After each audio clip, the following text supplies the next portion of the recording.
भोले बाबा के चरणों में कोटि कोटि प्रणाम, मैया पार्वती के चरणों में कोटि कोटि प्रणाम, सभी देवी देवताओं के चरणों में कोटि कोटि प्रणाम। दोस्तों, आप सभी के बीच में बहुत ही प्यारा शिव चर्चा गीत गाने जा रही हूँ।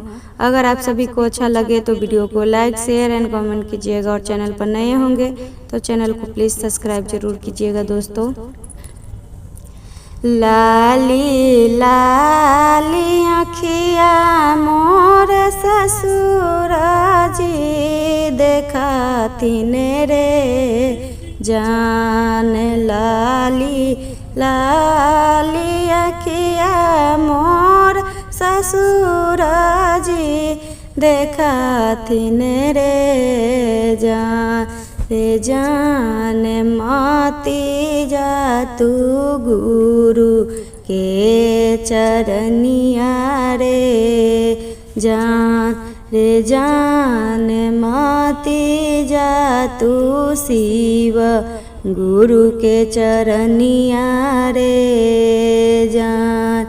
कतनो समझैबा ससुर के तानो बुझैबा रे जान, रे जान रे कतनो बुझैबा रे जान, रे जान नाही छोड़बै शिव गुरु चरनिया रे जान, रे जान नाही छोड़बै शिव गुरु चरनिया रे जान। पाँवा से चलबै ससुर छोटे छोटे डेगिया रे जान, पाँवा से चलबै ससुर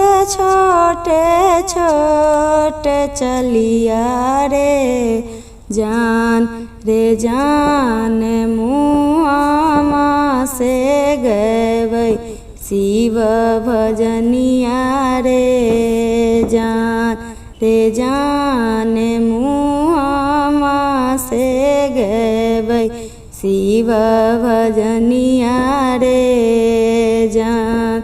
लाली लाली अखिया मोर बलमुआ देखावे रे जान, रे जान छोड़ी दाऊँ शिव गुरु चरचवा रे जान। कतानो समझैबा जी स्वामी कतानो बुझैबा रे जान, रे जान नाही छोड़बै शिव गुरु चरनिया रे जान, रे जान नाही छोड़बै शिव गुरु चरनिया रे जान।